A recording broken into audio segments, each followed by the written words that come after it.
여기서 박향 중앙사고수습본부 방역총괄반장 연결해서 자세한 이야기 들어보겠습니다. 반장님, 안녕하세요. 네, 안녕하십니까. 박향입니다. 네네, 고생 많으시죠? 네, 아니, 다 같이 고생하고 계시죠. 네. 수도권 거리두기 4단계 조치가 2주 더 연장됐습니다. 가장 네, 눈에 네. 띄는 변화가 식당, 카페 영업 제한이 9시로 당겨진 건데요. 그 이유를 좀 설명해 주시겠습니까? 네, 저희들이 이제 수도권 4단계 조치를 계속 해왔음에도 불구하고 네. 좀 델타 변이 영향 같은 게 있고 하면서 이제 확진자 숫자가 안 줄었어요. 네. 그래서 최근에 벌써 2,000명 이상 넘은 것도 세 번째나 되거든요. 네. 그래서 이제 방역 강화가 반드시 좀 필요하다.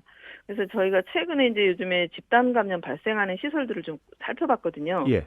그랬더니 주로 식당, 카페, 또 실내 체육시설, 노래연습장, 사우나, 학원 이쪽이 중심이었는데 네. 그중에서 3분의 1 이상 정도가 식당, 카페였습니다. 아하. 특히 이제 식당, 카페는 특성상 이렇게 마스크를 벗어야 되잖아요. 네, 식사 그래서 이제 먹을 때요. 네네 네. 벗을 수밖에 없는 상황이기 때문에 음흠. 저희들이 그 부분에 대해서는 좀 운영 시간을 좀 10시에서 9시로 조정함으로써 네. 좀 강화를 했고요. 방금 인터뷰에서도 말씀하셨던 것처럼 그 대신 네. 예방 접종을 받은 사람에 한해서는 음흠. 이제 4명까지 하는 거를 좀 허용을 6시 이후에는 4명까지 허용하는 걸로 네. 그렇게 좀 경제적인 이유 부분들을 좀 완화를 시켜줬습니다. 네. 시간을 줄이되 백신 접종자가 있을 때 인원수를 늘리는 이러한 네, 방안인데요. 그렇습니다.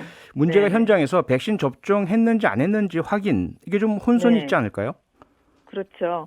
근데 이제 저희가 최근에 질병관리청에서 네. 전자 예방접종 증명서라고 그래서 COOV 쿠브라고 하거든요. 그 예. 앱을요, 휴대폰에서 다운받으시면 전자 예방접종 증명서를 받으실 수가 있어요. 그래서 네. 그 휴대폰을 갖고 계신 분은 그걸 사용하시면 되고요. 음흠. 휴대폰이 없으신 분들은 이제 예방접종 도우미 홈페이지나 누리집, 정부24로 가시면 종이증명서를 또 받으실 수 있고, 네. 또 어르신들은 그것도 불편하시면 주민센터 가시면요. 예. 예방접종을 했다는 스티커를 네. 붙여드려요. 음흠. 그래서 그것도 활용하시면 되고, 또 요즘에는 뭐 네이버나 카카오 같은 그 SNS에서 QR코드하고 이렇게 전자출입명부 할 때 그거하고 쿠브를 연결해주는 앱들이 좀 많이 있거든요. 네. 그래서 이런 것들을 확인하시면, 음흠. 보여드리면 이제 확인이 가능합니다. 네.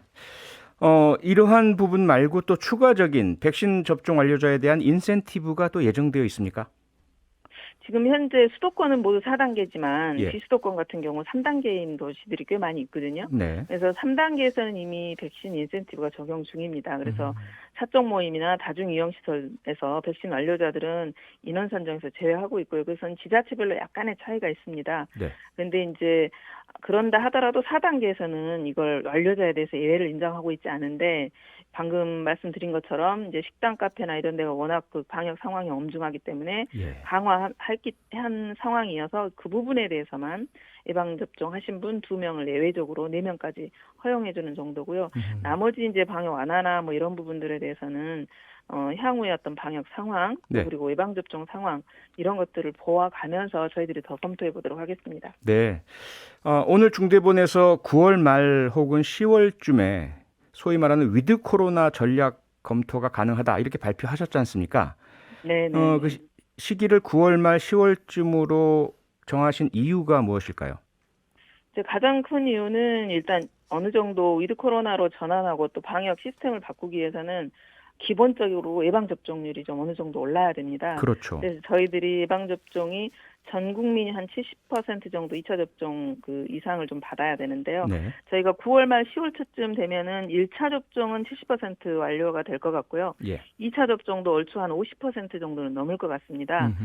그래서 이제 그때쯤 저희들이 방역 전략에 대한 전환 이런 걸 검토할 때 되지 않을까. 네. 왜냐하면 지금은 지난 7월 둘째 주만 보더라도 평균 확진자 수가 1,395인데 벌써 한 달 사이에 8월 둘째 주만 해도 1,840명이거든요. 네. 그래서 아직은 접종률이 어느 정도 될 때까지는 이런 위드 코로나 전략을 간다 하더라도 좀 그 완료될 때까지 좀 예. 기다릴 필요가 있다. 이런 이유 때문입니다. 네, 백신 접종률 빨리 좀 높아져야 되겠고요. 마지막으로 위드 코로나, 우리말로 하자면 코로나와 함께 살아가기 이 정도일 텐데요. 어떤 부분이 네네. 어떻게 달라질까요? 지금 이제 많은 분들이 뭐 위드 코로나로 가면 치명률 중심으로 관리를 해야 된다. 네. 아니면 뭐 독감과 같은 방식으로 관리해야 된다. 이렇게 다양한 표현들을 하고 있는데요. 예. 세부적인 내용들 이제 함께 간다 하는 것은 내용들이 많이 있지 않겠습니까? 네. 그래서 저희들이 전문가들로부터 의견도 듣고 있고요. 또 접종률이 이미 높은 나라의 다른 선진국의 선행적인 국가들도 사례도 검토하고 방대본과 함께 논의 중에 있습니다. 네. 조속하게 이런 상황이 될 수 있도록 저희들도 최선을 다해보도록 하겠습니다. 가장 핵심적인 게 자영업자분들 공연 분야 이 부분에 좀 숨통이 트인다. 이건 기대할 수 있겠죠.